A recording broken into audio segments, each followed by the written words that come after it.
Hello, and welcome to AWS Made Easy Ask Us Anything live stream episode number 44. And how are I you thought doing? last week was 44, wasn't it? That was 43 Uh, last week. I think I'm losing count Oh, of the episodes. how busy you are, I can understand. No, Yeah, it's been really good. This last week we had Raluca and Jonathan over from DevOps Guru. That was correct. a really fun episode, and that's still making the rounds. We're working on producing some highlights for that one. Oh, how have you been, Rahul? It's been an interesting week so far. Crazy busy with the other podcast, also kind of airing on, I think, the 17th, if I'm not mistaken. Tell us more So about that one. That's AWS Insiders. that's correct. That's AWS Insiders. So that's the other podcast that I do with Hilary Doyle. And we talk about all things AWS over there as well, but more with a holistic, view of what's happening around the world. How are people using AWS?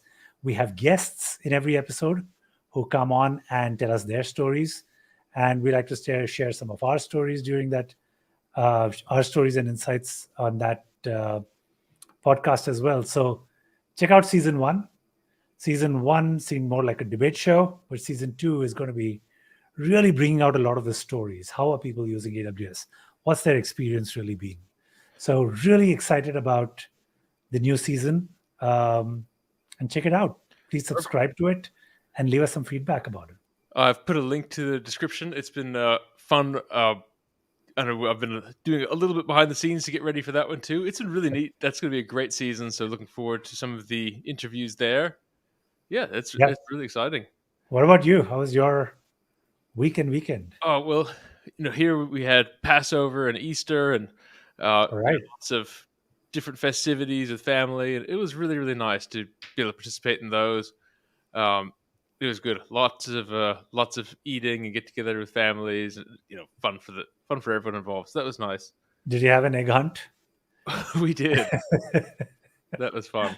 And then we Nice. even did the kids organized a reverse egg hunt where they hid chocolates for the adults, but Okay. they hid one piece of chocolate and organized an elimination tournament. So they picked 2-on-2, and two of my brother-in-laws were trying to find the chocolate, and that was really fun. That's got to be a new game to add to the list. Absolutely. Awesome.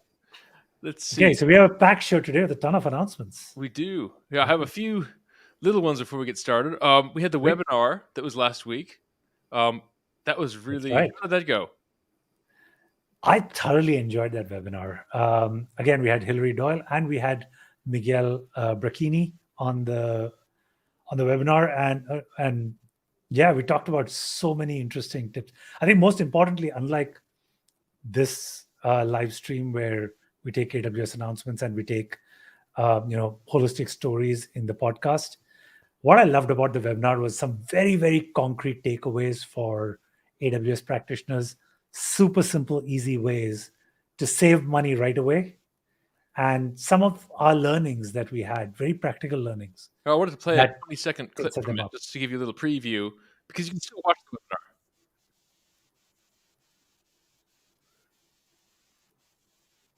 I'm not getting any audio at this end. Is there an audio pass through? Oh, it should have been. Oh, sometimes it doesn't work. You know what? I'm using Brave, and I think sometimes it doesn't let you capture the audio. But it's a really good webinar, and you can still watch it on demand. I'll put the link here in the comments.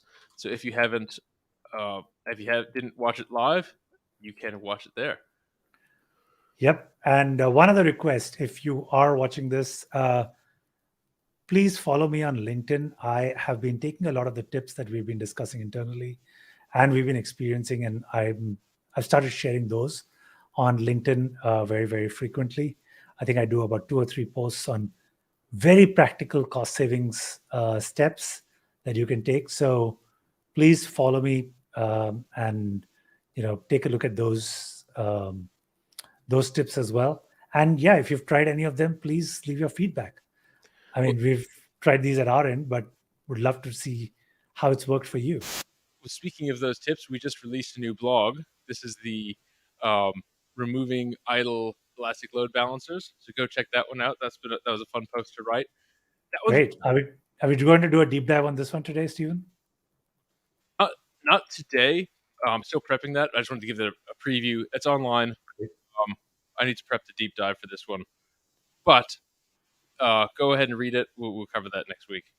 But it's really interesting. The main idea is ELBs, they can accumulate easily, and they don't vanish on their own. So you have to go through. Correct. And these are almost like the elastic IP one that we covered 2 weeks ago, if I'm not mistaken. Yeah. So very similar story around these. The only difference being these get a lot more expensive. So yes, and then there's two parallel versions. So we have two sets of instructions. There's the classic ELBs, which are still around. You can still make new ones, and the V2 ELBs. So the ALBs and the network load balancers. And gateway load balancers. And gateway load balancers as well. Yeah. All right. One other quick piece of nerdy news before we get into the main thrust of it. I saw this bit of news. The creator of Settlers passed away. And yeah. So I think, Settlers of Catan is near and dear to every many people's hearts. That's such a fun game. That really got me into board gaming. I really enjoyed doing that. Now that I have kids that are old enough to play, it's been fun playing with them. Correct. Yeah, so that was. I started on Settlers of Catan in 2007, I think, 2007 or 2008, and it was an absolute craze. Oh, for a while, all the business community was just talking about the analogies between Settlers of Catan. Right, there were Newsweek articles. It was a big deal. Yeah, it was a really, really big deal, and such a fun game to play.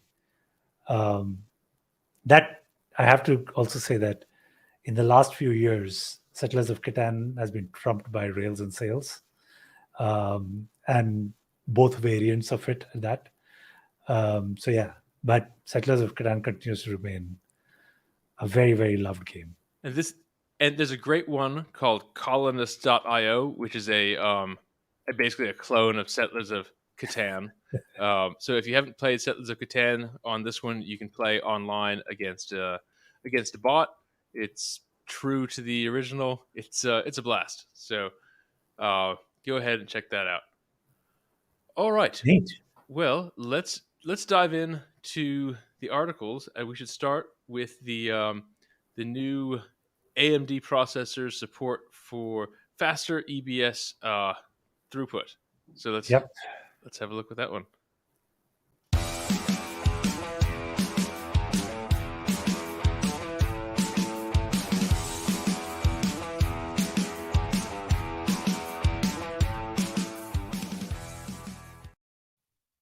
All right, let's put this article here. 6th generation of Amazon EC2 instances powered by AMD processors now support faster Amazon EBS optimized instance performance.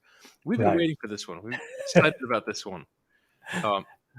So the background, it used to be that the AMD EPYC instances, they were performance limited on their relationship with EBS volumes. And from what we understand, it had to do with, I think, the density of the servers versus the density of the Nitro system in the same racks. But it seems like they've produced a patch to the Nitro system, which has fixed this. Is that your understanding? That's correct. But I look at it in two ways. So historically, if you matched Intel generations and AMD generations, the AMD generations would typically be 10% cheaper, right? Unfortunately, till the 5th generation of the AMD processors, the performance of the AMD processors did not compare to the equivalent Intel ones. Okay, but that changed with the 6th generation of AMDs, where they kind of blew past the performance that Intel had.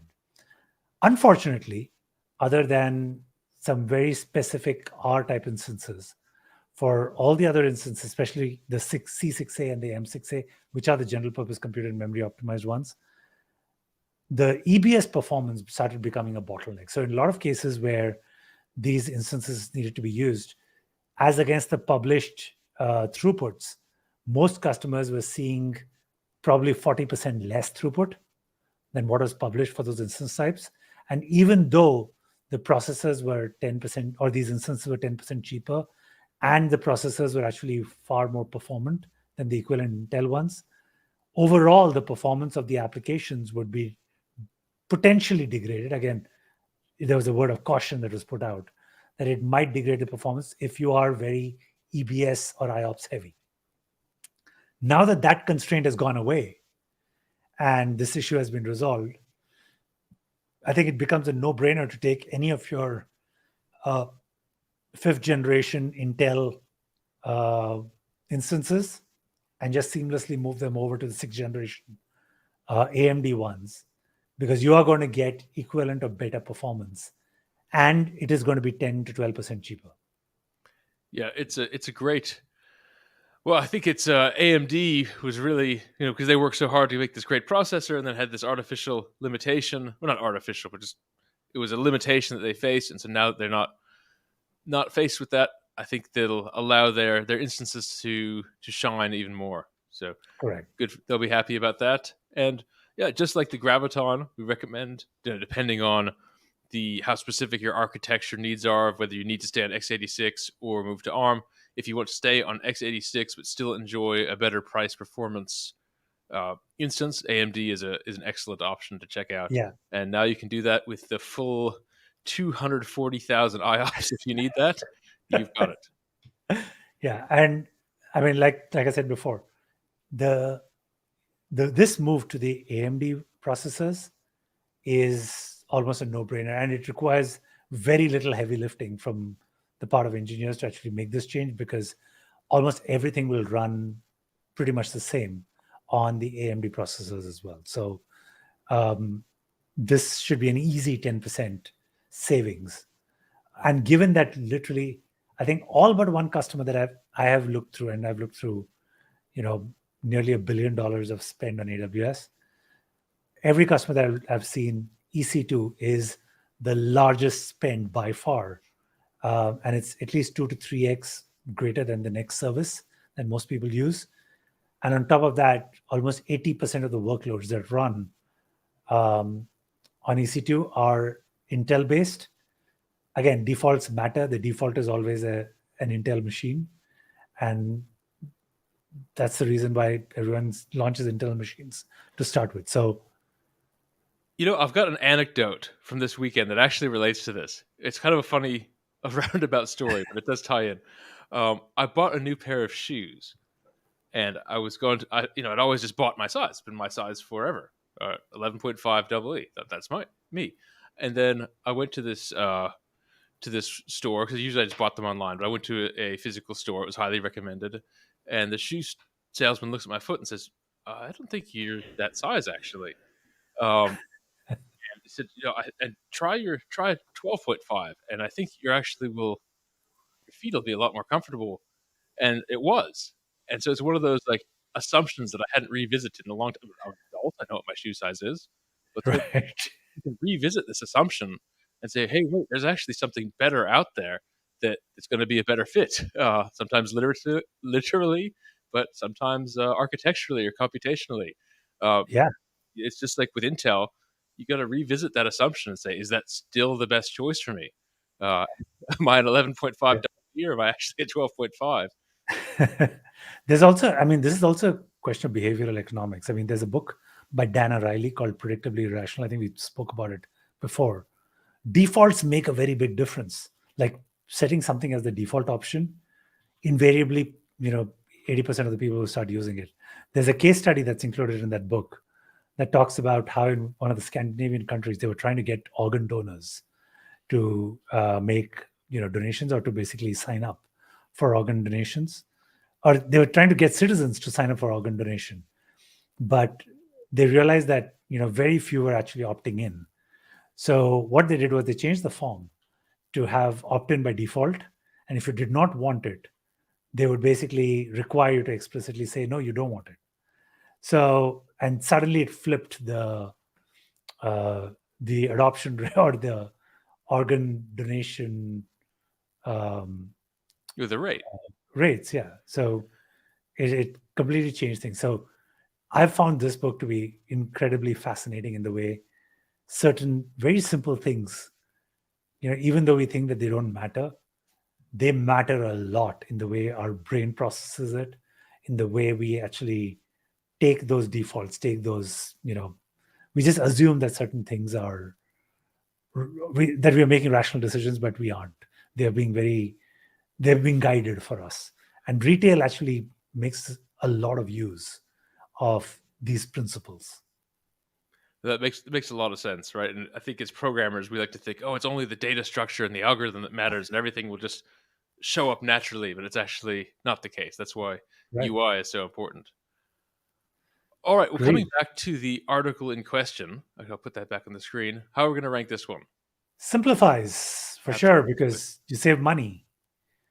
What's more important in this at this time? That's So simplifies. easy way to save money. So simplifies for sure. And I think I'd give this a 3.5, 4. Let's do a 4 for this one. And this is okay. So this is interesting. You do need to stop and start your instance That's to correct. enable this. So you don't even need to restart it. It's just well, I guess no, stop and start would be a restart. It's a restart. Yeah. So you Any can't, kind of instance retyping requires a start and stop. but it's really the Nitro system that's changing in this case. It's not, well, I guess Correct. it's all the same. All right. Is the platform. Well, neat.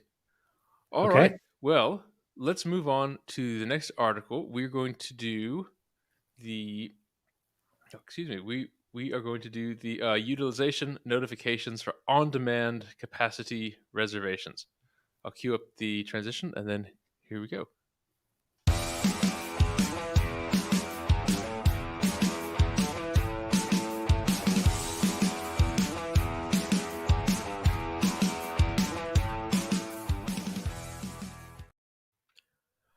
All right. So utilization notifications for EC2 on-demand capacity reservations. So Yeah. on-demand capacity reservations, that means you're reserving capacity on EC2 on demand. Correct. And you're basically paying when you reserve capacity, you get charged for it whether you're using it or not. Right. And that's the big gotcha. So if you want to reserve capacity, you're guaranteed to get those instances, you're guaranteed to, get lower prices on them as well. So those reservations really help. But if you're not using them, you pay for them irrespective. Right. So that's where the big catch is. You want to make sure that the reserve capacity is something that you sign up for when you know that you're going to use 100% of it. And now there is a notification that comes free out of the box that's kind of built in, where if you're using less than 20% of the EC2 instance reservation, you get alerted. I think this should be 80% or less instead of 20%. 20% feels like an incredibly low threshold. Meaning you're almost Okay. not using it at all. Correct. Like, I mean, as soon as you're less than 80% utilization of your capacity, that's when the alarm bell should go off, because you're leaving 20% on the table. You're literally wasting it away. Now what's the price ratio for on-demand capacity reservations versus the actual usage? It's not quite prepayment. I mean, it's not like a temporary reserved instance. Are you paying the full on-demand rate for the reservation? I think for reservations, there are multiple schemes. You can have zero upfront payment, or you can have partial upfront payment, or you can have full upfront payment. All three modes are there. The discounts on those three modes are different. Full upfront payment makes almost no sense, because I think you get something like if I'm not mistaken, it's a 20%, 25% discount. But then if you look at cost of money and you evaluate everything else, like, you're probably better off doing something else with that money. And then partial upfront in some cases makes sense if the discount rates are significantly higher. But most folks that I've seen take on the no upfront payment, get a little bit of a discount, but they run the risk of paying for instances, even though they're not using them. Well, and interestingly, I think a lot of this demand is driven by things like AI and GPU based models where there's some contention over those instances. So if you're going to run a big, if you're going to launch a new product and you have a lot of GPU based models for prediction or analytics, you're not always guaranteed to be able to get one when you request it. Correct. Well, And that's where I think auto-scaling pools kind of make a lot more sense, where auto-scaling, I think it's called, there is an auto-scaling service which basically allows you to get instances as and when you need them across availability zones, as well as across instance types. So if you're not using auto-scaling groups for that, you're actually missing out. And honestly, I feel like some of these reservations are a trap. You might be better off trying to get a fleet of different instance types rather than trying to get a reservation on one particular kind of instance. And maybe to try a different kind of region. And actually, I'm so glad you phrased it that way. Before we end this article, I wanted to do one quick, if you indulge, a 30-second clip on the best, I think, explanation of reservations I've seen. Oh, let's see. Oh, it didn't work. 1 second. Sometimes if you leave a clip in StreamYard for too long, it doesn't then play on demand when you want it to. Let me do this again. Oh, I'm sorry. We have no midsize available at the moment. I don't understand. I made a reservation. Do you have my reservation? Oh, yes, we do. Unfortunately, we ran out of cars. But the reservation keeps the car here. That's why you have the reservations. I know why we have reservations. I don't think you do. If you did, I'd have a car. See, you know how to take the reservation, you just don't know how to hold the reservation. And that's really the most important part of the reservation, the holding. Anybody can just take them. So Amazon can both take and, more importantly, they can hold the reservation for you. So that way, trust me, they will bill you for it. So don't assume a situation where you have a reservation, but then by some fortune, you don't get charged for it if you don't utilize it. And they won't try and stick you in a small instance if you reserved a full size. All right. Well, how do we rate this? How do we rate this article? I am not a fan of reservations, but I'm not going to let that bias me. As far as the article is concerned, I think this is good. I would give it a 4 on the article, but I'm going to ding it down to a 2.5. Ooh, I haven't even made it. The reason that the threshold is so low. The threshold is at 20%. Like, who gains from being at 20? Like, you've already wasted so much money at that threshold that I don't think it helps anybody. You've got to make it 80%. And you'd think that you'd at least want to be able to configure that. Say maybe 20, 50, 80 or something like that, depending on preferences. I'll agree on that. So then where does that leave us with the simplifies to complexity to neutral scale? Okay, it simplifies that you at least get an alert. But yeah, it's better than no alerts. Yep. Limiting the blast radius is always good, but that's still an 80% blast radius, possibly. Yeah. If you did something wrong, you reserved in the wrong region and you're not actually using them. Yeah, those would get at least cleaned out. And it would There's be some hygiene element to it. I wonder if can you reserve across regions? You have to go in every region and make a reservation. Okay, so you can't say, I want, 10 instances that are somewhere in US West, whether it's 1 or 2, you don't care. Okay. Yeah. Maybe that could be a future feature. All right, well, let's take a quick break, hear from CloudFix, and then we come back, we will jump into the next one. Sounds good. Public cloud costs going up and your AWS bill growing without the right cost controls? CloudFix saves you 10 to 20% on your AWS bill by focusing on AWS-recommended fixes that are 100% safe with zero downtime and zero degradation in performance. The best part? With your approval, CloudFix finds and implements AWS fixes to help you run more efficiently. Visit cloudfix.com for a free savings assessment.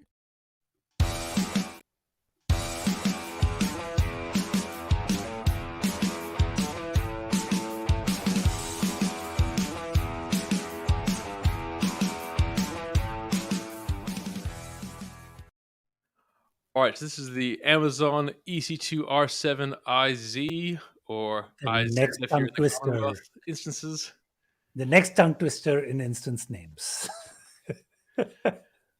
These are interesting. The IZ instances are powered by the first of the Yeah. Xeon. Should you put it up on screen? Yes. Let's do that. There we go. Oh, not that one. We want. Oh, I see. You watch it again. It's funny. Let me share my screen here. Window. There we go. The EC2 R7IZ instances. Yeah. So yes, these are powered by the new 4th generation Intel Xeon Scalable. I'll put the announcement over in the comment section here. I wanted to learn a little bit more about the Sapphire Rapids, and I found what was really helpful was this this Ars Technica article. Yeah. So looking at this one, Sapphire Rapids, it is, like I said, the 4th generation of the Xeon Scalable. One thing that's interesting. The nice thing about these particular processors is that, so typically, a lot of the new processors that are coming up, there are some cores that are referred to as performance cores, and they will have incredibly high clock speeds. But a vast majority of the other cores would be general purpose cores where they operate at a relatively lower clock speed. Now, in this particular processor, however, every core can operate at the 3.9 gigahertz clock speed. So you get really awesome performance. They are a lot more expensive though, but you get really awesome performance across every core. And I think where the kind of use cases where this is incredibly valuable is databases, for example, like MySQL and Oracle, which charge by the core. Those instances can actually do with where you need to max out every core to the maximum extent possible, right? So that's basically what the Sapphire allows you to do. It allows you to, get multiple cores all operating at 3.9 gigahertz. So you've kind of maxed out the CPU performance as much as you possibly could squeeze out of those machines. And that way you spend less on your license fees. That makes sense, right? If you have slightly less powerful cores, then you're really paying for it in the license, especially, like I said, databases. Some of them are priced very expensively. I mean, it's almost ransomware in some cases, but it's I can know exactly who you're talking about. But it's neat. You said no low power efficiency trade-off. Yeah. And then other neat features. So it talked about there was the 3 big systems. And so the 3 big systems were DDR5, PCIe 5.0, and then this Compute Express Link. And those are all also by the new, also will be in AMD Genoa. The neat thing is that this is also this chiplet-based design, which is also shared by the Graviton. So just a picture, this is what the Graviton 3 looks like. And these little pieces around the main die are chiplets. Yeah, and I think chiplets are kind of the way to go because the larger the processor that you kind of create on one single, wafer, the more the error rates. So chiplets are relatively easier to kind of combine all of these things together, and you get much better yields out of those, out of the production. There we go. Yeah, it says here, if there's a fatal defect in a chiplet die, you have to throw out a whole lot less silicon than you do for a similar defect in one huge monolithic processor die.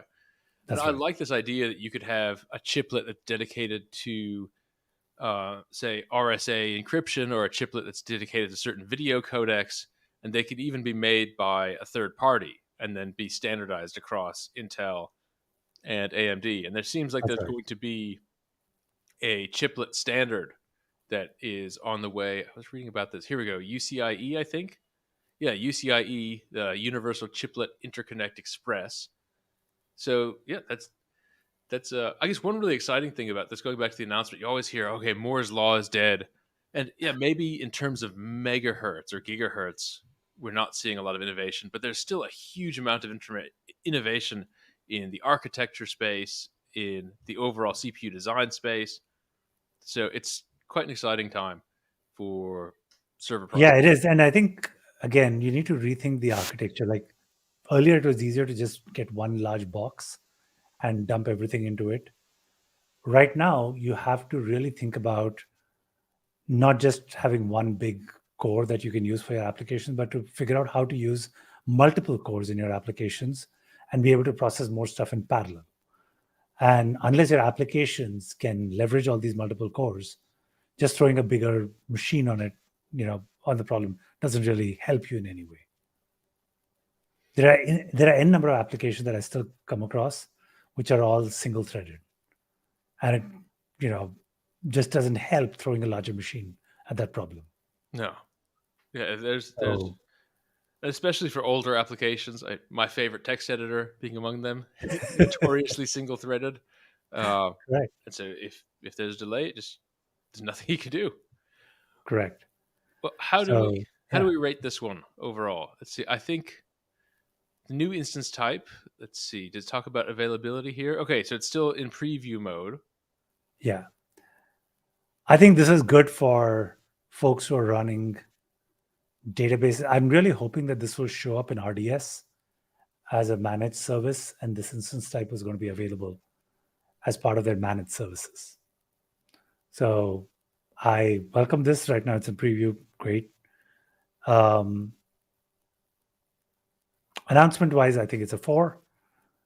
And I don't know if it simplifies. I guess if you don't have to pay ransomware elsewhere, this seems like an easier trade-off. So, okay, simplifies. All right, there we go. All right, simplifies.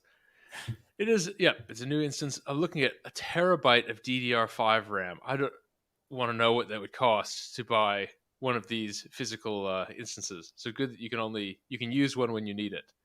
Correct. And I thought it was quite interesting, just as the last aside, these only shipped in January of this month, in late January. And so being able to, I suppose, rack these instances, make them available. I'm pretty sure that Amazon had a shipment deal where even before it was announced to the general public, Amazon probably already had their orders. They probably had their orders in a few years ago and just had the shipments lined up. Well, it's pretty interesting. There's I don't have the article up now. It's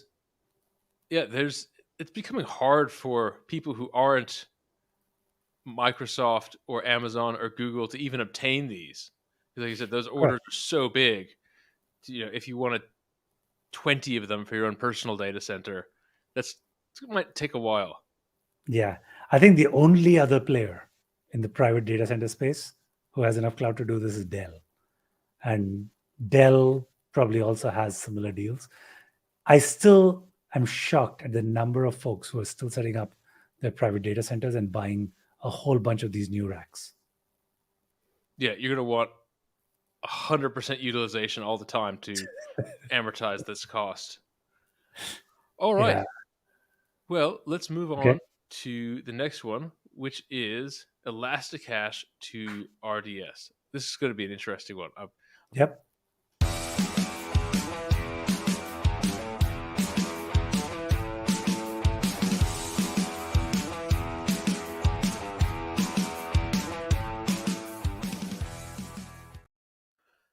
All right, add an Elasticache to Amazon RDS databases in the RDS console. Simplifies. Let's put that tag right up front. All right, let's do this up now. Let's see. Okay, so RDS is, again, one of the most expensive services in the AWS portfolio. And having looked at so many different accounts and so many different usages, this is almost always in the top 4. RDS, I think, by and large, you'll always find it in the top 4 items in your AWS billing in terms of cost. Okay. The simplest way to reduce cost is to do one of 2 things. The first one is, of course, put a cache in front of the database so that it takes off some of the load of the database. So you don't need that massive an instance to kind of service all the customers. The second one is to kind of split your RDS instance into the read-write transactional instance and a read replica that can handle all of your analytics. Or even go one step further, hive off all your analytics into S3 and Athena and let that take care of your analytics part of it. But even if you do keep an RDS, just have two small instances, one doing your read and write and the other one doing your read only for analytics purposes. So those are two simple ways. And now, so actually stepping back, invariably, whenever you set up an RDS instance, you are going to do a cache, right? Unless you're completely okay with massive bills, the cache is probably the easiest way to improve performance for the front-end applications that need very quick responses. And you don't want to run a massive query behind the scenes. And the second one is you just don't want a big bill. It's easier to have, a bunch of data in memory, especially things that get used over and over again. So since you do this so often together, the fact that they are now in the same console, you can provision both of them together, I think goes a long way in simplifying. It's one of those, remember I keep talking about patterns of things that go together. This literally is a pattern. You have the Elasticache and the Aurora instance that basically go together. Now, will it help you integrate them, or do you still have to do that on your own? Or can you say? I think it takes care of a bunch of. It automatically associates and makes all the connections, and all of that is set up internally. I think the one other thing that I would have added to this is the RDS proxy, like make that trifecta of services that go together. But this does take care of a bunch of the details for you. And so if you're new to RDS, the idea would be you would use, so say if you were running a news site, right? Every time someone hit your news page, you wouldn't want to do select star from news articles, order by date, limit 10, right? Yes. You're going to run that same set of results, for the next 6 hours or 12 hours, Correct. or 24 hours. And so you could cache the results of that query in Elasticache, and it's going to be a lot faster, like multiple orders of magnitude faster to return that in an Elasticache than to actually hit RDS. And like you said, it's also going to cost a lot less. Correct. Unfortunately, by the way, coming back to the score, I'm only going to give this a 2 cloud for multiple reasons. All right. I know I'm being harsh today, but number one, there isn't an example illustrating how you would do this. I looked at the documentation at the bottom. It's, you have to go through the entire RDS user guide to get to it, Aurora user guide. So there isn't one that says, how do you do these together in the same console? And then there's another section, I think somewhere I read, where they said, hey, there are a lot of, fields that were originally mandatory when you specified these Elasticache or RDS instances that have now been made optional. Now, there's no description of which these are, why they've made it optional, what's driving it, and and how it's going to fill in all those blanks. Correct. Why it didn't need that information. Why does it not need it now versus needing it in the past? And I suppose... No, go ahead. Sorry. So even though it simplifies things, they are all the right decisions to make. I think the documentation and the ease of use for customers is not there. This needs to step up a bit more. Well, I guess it goes back to that adage of you end up shipping your org chart, and the perfect example of check out the documentation for these 3 different products in a picture where it should be, hey, here's this one page where you can use these 3 things together. Correct. And like you said, here's how to do it if you're coming from RDS. Here's how you're doing it if you're coming from Aurora. It seems not helpful. You'd want it to be all in one place of how to use this integration. Here's an example. And usually there's an accompanying post that gives you that, but it seems like in this case, there isn't. So 2 clouds seems fair. All right. Well, let's have another quick break. We're going to learn a bit more about CloudFix, and then we'll come back and we're going to do SageMaker Inference Recommender. All right. We will be right back. Public cloud costs going up and your AWS bill growing without the right cost controls? CloudFix saves you 10 to 20% on your AWS bill by focusing on AWS-recommended fixes that are 100% safe with zero downtime and zero degradation in performance. The best part? With your approval, CloudFix finds and implements AWS fixes to help you run more efficiently. Visit cloudfix.com for a free savings assessment.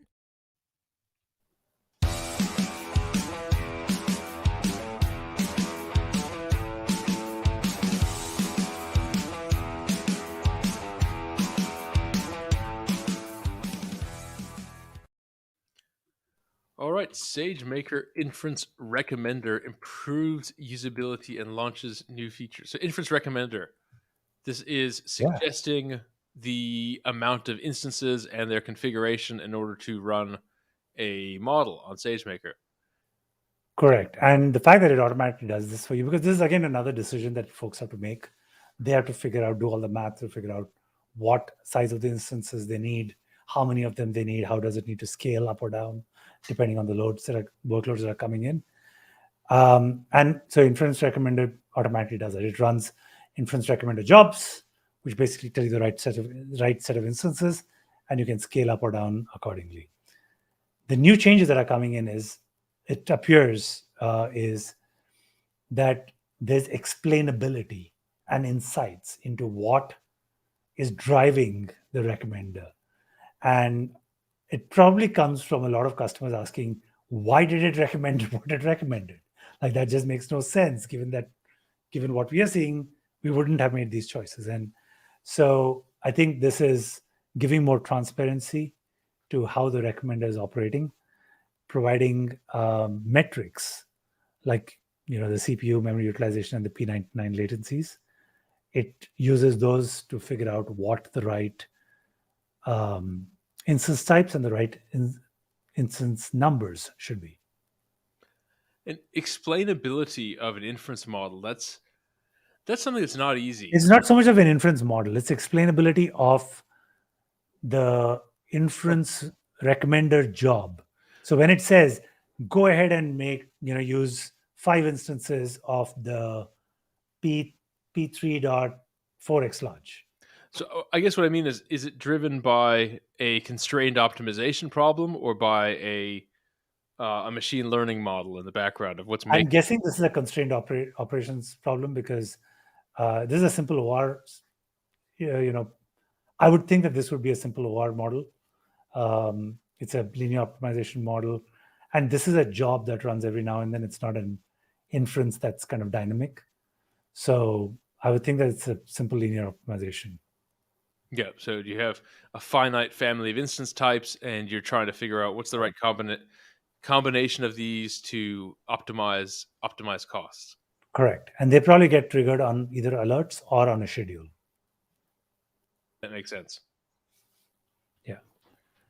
So explainability part of it, I think, is a good, no one likes a black box recommender, right? You want to tally stuff up, and you want to make sure, you want to build confidence in something that's recommending how you scale up and down. People generally make very manual decisions about these things. So having explainability around that, I think, just goes a long way in building trust.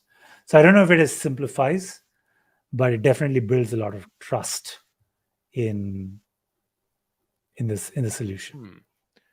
I don't have an animation for that. I guess it's neutral, but it's a neutral good. Yeah, this is a neutral good, for sure. Good.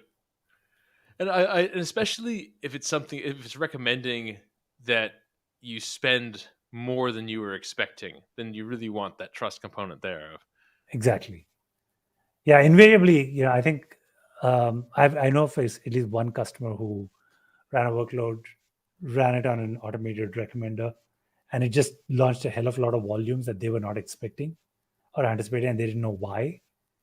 And there was this little, metric that the recommender relied on that just caused it to skyrocket. No, that makes a lot of sense. So now you know why that is going to happen, and you can then consciously make a decision about whether you want to stick to it or you want to tweak it. Well, looking at this, let's see. This is interesting. It actually doesn't charge you to solve the problem. So Correct. that's nice. Okay, so that's a point for them. They've got specific documentation. It's not spread across 3 or 4 different products. This looks pretty good. What do you think of the free seems reasonable. I mean, given the kind of instances you're running for inferences, they're going to cost you in tens of dollars an hour, and the simplex could probably be run in a Lambda in a matter of 10 seconds. Yeah, simplex fast. So it's going to cost literally nothing, and you're going to run it maybe once every half an hour. You run a schedule, so yeah, you're not going to incur any cost. So how are you going to rate this one? Okay, I'd give this a 3. 3. All right. Perfect. A neutral and a 3. I think that's reasonable. How about that? And then for those of you who don't know what the simplex method is, so it's a way of solving programs. Read this article about this guy, George Dantzig. He's one of the guy who invented the simplex method, which is a way of solving these linear programs. He's a fascinating mathematician. He worked during the Second World War. Lots of interesting stories about him in the math world, about his brightness. So have a look at that. I'll put the link to that in the comments. It's a neat person to know about. And it's just be fascinating. We used to solve these linear optimization problems on a piece of paper in a table. Oh yeah. Just go down do those tables and solve it in a matter of a very short time. So the simplex method would converge, especially with linear optimization problems. It just converts so quickly. It should be fascinating. What do they call it? The simplex tableau. The tab, and the what was it? The row reduction, the reduced form row reduction.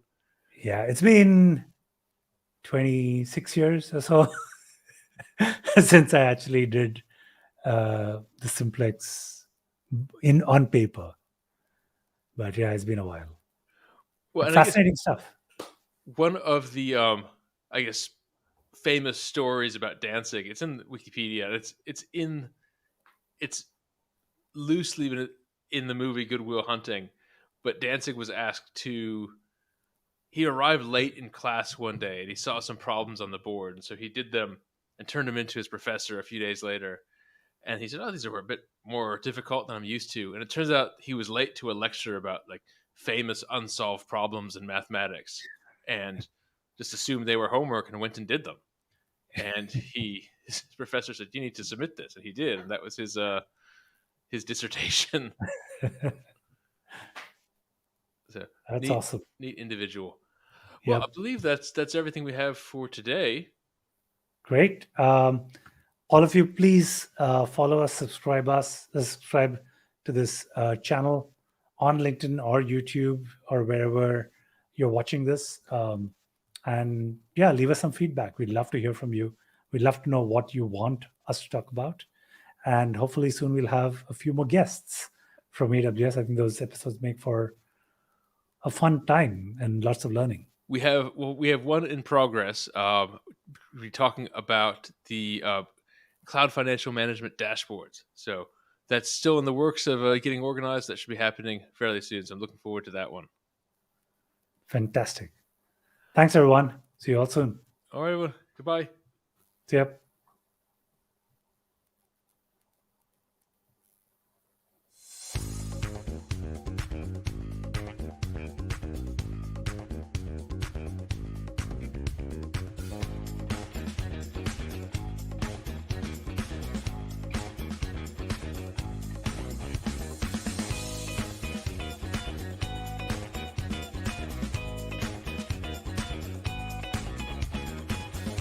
Is your AWS public cloud bill growing? While most solutions focus on visibility, CloudFix saves you 10 to 20% on your AWS bill by finding and implementing AWS-recommended fixes that are 100% safe. There's zero downtime and zero degradation in performance. We've helped organizations save millions of dollars across tens of thousands of AWS instances. Interested in seeing how much money you can save? Visit cloudfix.com to schedule a free assessment and see your